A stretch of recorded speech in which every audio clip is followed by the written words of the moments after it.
Bonjour, bonsoir, bien-aimés dans le Seigneur, dépendant de là où vous êtes. Je reviens avec la seconde vidéo sur l'assurance que Dieu t'a pardonné. J'ai apprécié vos différents commentaires sur la première vidéo et que Dieu vous bénisse. Je souhaiterais que vous puissiez encore poster plus de commentaires et de remarques et comme ça nous allons pouvoir en discuter dans les prochains numéros. Ce sera vraiment pour le bénéfice de toute la communauté chrétienne. N'oubliez pas de souscrire aussi à la chaîne et comme ça vous aurez chaque fois des notifications lorsqu'il y aura une nouvelle vidéo qui sera balancée. Merci beaucoup pour votre soutien. Voilà, être assuré que Dieu t'a pardonné, c'est vraiment la clé de la foi chrétienne. Parce que sans cela, je crois qu'il n'y a pas de foi. Je dirais que c'est le commencement même de la foi. Pourquoi? Parce que dire que vous croyez en Dieu, cela ne suffit pas. Ne suffit pas. Pourquoi? Parce que Jacques plutôt 2,19 dit que les démons croient aussi en Dieu et ils tremblent. Donc, si vous dites que vous croyez en Dieu, vous croyez en Jésus-Christ, bon, c'est bien, mais ça ne suffit pas. Donc, vous devez croire qu'il est mort et il est ressuscité pour vous. Donc, comme Jean 3, 16 qui dit « Dieu a tant aimé le monde qu'il a donné son Fils unique afin que quiconque croit en lui ne périsse point mais qu'il ait la vie éternelle. » Donc, vous devez croire dans ce sacrifice de la croix. Vous devez croire que Dieu vous a pardonné il y a 2000 ans. Quel que soit ce que vous êtes en train de faire aujourd'hui, si vous avez la foi, et souvenez-vous, si vous avez la foi en Dieu, Dieu vous a pardonné. Nous avions lu la dernière fois l'écriture de 1 Jean, le premier chapitre, à partir de verset 9, mais on a commencé plus haut. Donc on disait que nous n'avions qu'à confesser nos péchés devant le Père. C'est-à-dire nous avions un avocat auprès, si quelqu'un a péché, il n'a qu'à confesser. Et lui, il est fidèle et juste pour nous pardonner de toute iniquité. L'iniquité, tout simplement, c'est un péché que nous avons commis tout en connaissance des causes. Tout en sachant que c'est un péché, mais nous l'avions fait quand même.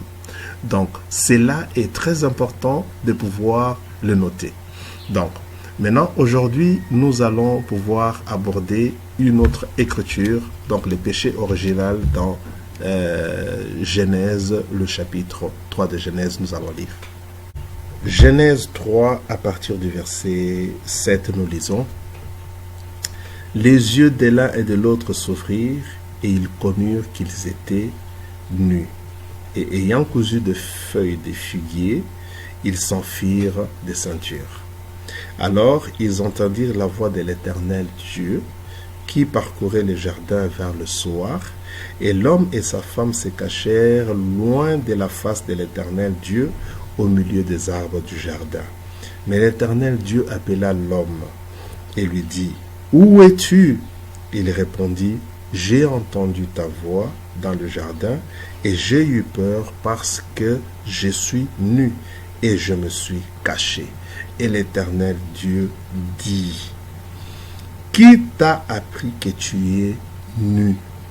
Est-ce que tu as mangé de l'arbre dont je t'avais défendu de manger? » Bien-aimés, remarquez ce qui est dit dans cette écriture. Vous remarquerez que Dieu étant Dieu, il connaît toutes choses. Il savait que Adam avait péché. Il savait qu'ils avaient mangé l'arbre. Il n'était pas surpris quand il venait. Et voilà que Dieu ne fuit pas l'homme parce que l'homme était déjà dans le péché. Dieu n'a pas fui l'homme. Mais c'est plutôt l'homme qui a commencé à fuir Dieu. Mais Dieu, lui, s'approchait de l'homme. Dieu, il vient toujours. Mais c'est toi et moi, lorsque nous avons transgressé la loi, nous nous mettons à fuir devant la face du Seigneur. Nous commençons à fuir Dieu, nous trouvons des prétextes pour ne plus arriver dans la présence du Seigneur parce que hier nous avions fait quelque chose qui n'est pas correct. Et voilà maintenant que Dieu s'approche, il vient et regardez, il cherche l'homme. Quand l'homme lui dit que voilà, je suis nu. L'homme a toujours été nu devant Dieu et Dieu n'en avait jamais fait un problème. Mais regardez maintenant que ici, l'homme se cache soit disant qu'il était nu devant le Seigneur. Et regardez la question du Seigneur. Il ne lui demande pas « autre chose, il lui dit seulement que qui t'a appris, qui t'a donné la connaissance que tu es nu? Qui t'a donné la connaissance du péché? Qui t'a donné la connaissance du péché? Vous voyez, ça c'est vraiment quelque chose de très important. Vous verrez que la question repose sur ça. Qui t'a donné cette connaissance? La dernière fois dans l'écriture que nous avions lu dans Zacharie 3, avec les sacrificateurs Josué, vous vous rendrez compte que c'est l'ange de l'Éternel qui s'est chargé de lui enlever même les péchés sans que lui de lui enlever les habits sales sans qu'il les demande. Il lui dit même à la fin que non, voilà, je t'ai ôté ton iniquité. Donc c'est péché qu'il avait commis en connaissance de cause. Mais Dieu le lui enlève et lui revêt des habits propres. Maintenant, le problème maintenant, c'était quoi? Qui t'a appris que tu es né? Tu vois? Et nous connaissons l'histoire.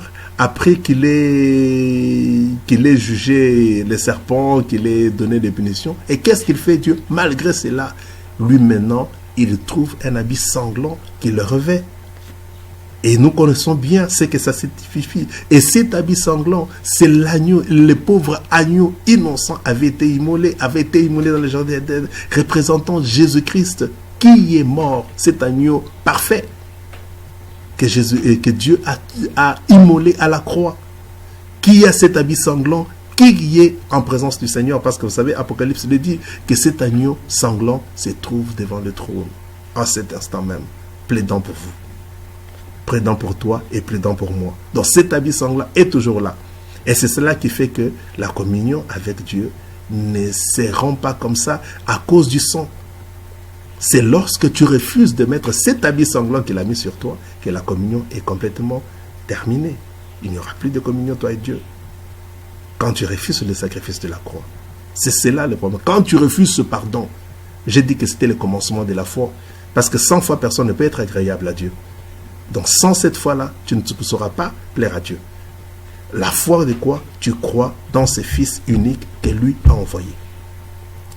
Lorsque nous prenons une autre écriture dans Romains 8, qu'est-ce qu'il y est écrit? Dans Romains 8, lorsque nous lisons à partir du verset 38, mais vous pouvez le prendre à partir du verset 31, même 28, descendre jusqu'au verset 39. Et je prends par exemple le verset 33 qui dit « Qui accusera les élus de Dieu? C'est Dieu qui justifie. » Donc si tu es un élu de Dieu, c'est Dieu qui te justifie. Qui viendra t'accuser devant le Seigneur? Souvenez-vous toujours de notre fameux sacrificateur Élie. Satan venait l'accuser, mais c'est Dieu qui l'a justifié.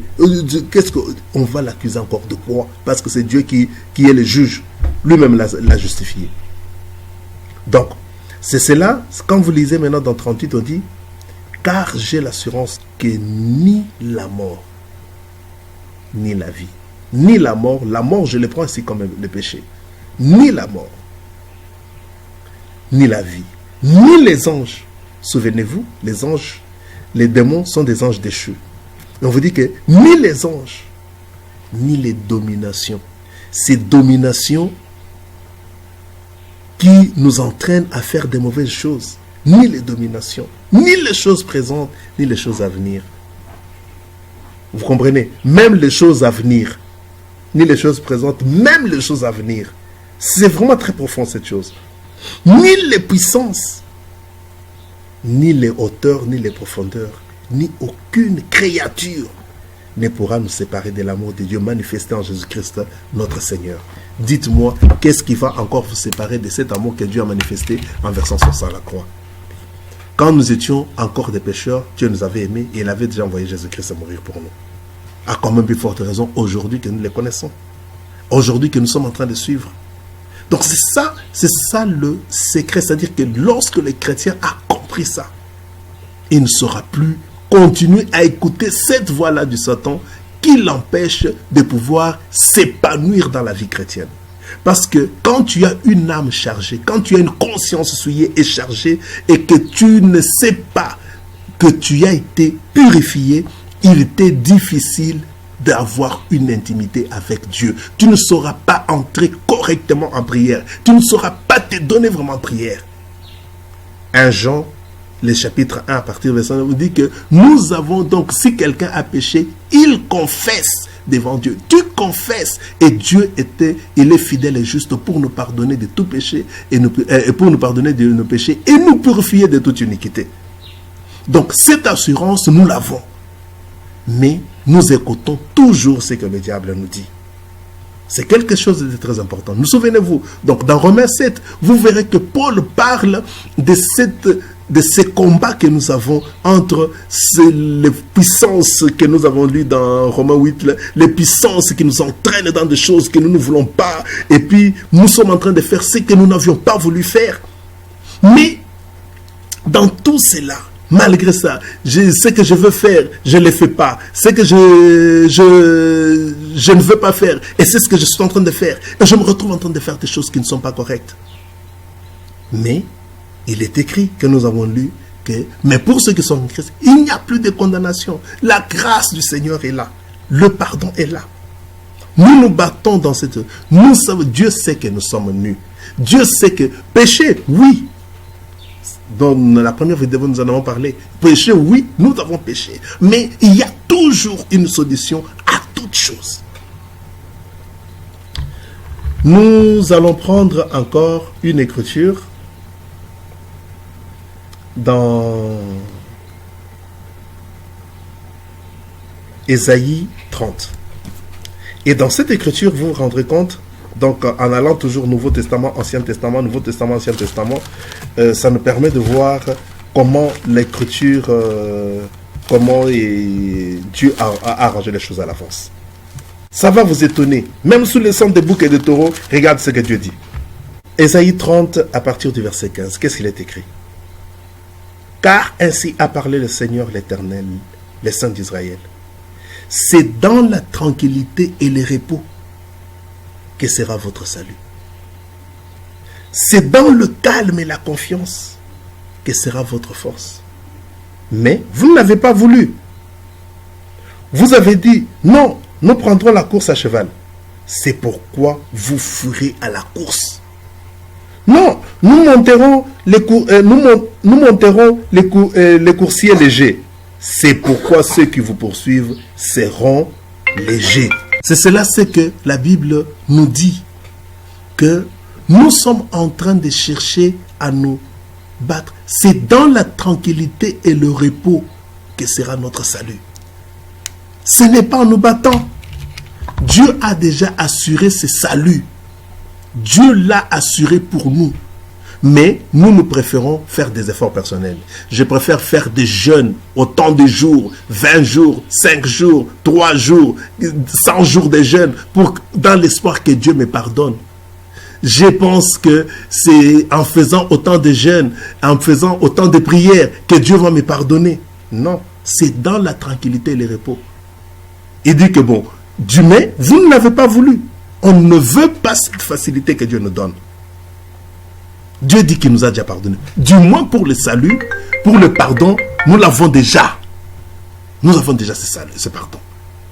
Voilà pourquoi il est important de comprendre que notre salut, c'est dans le repos que nous l'avons. Dieu nous a déjà pardonné. Croyez en ça et Dieu vous pardonnera. Et Dieu vous agréera dans sa présence. Que Dieu vous bénisse.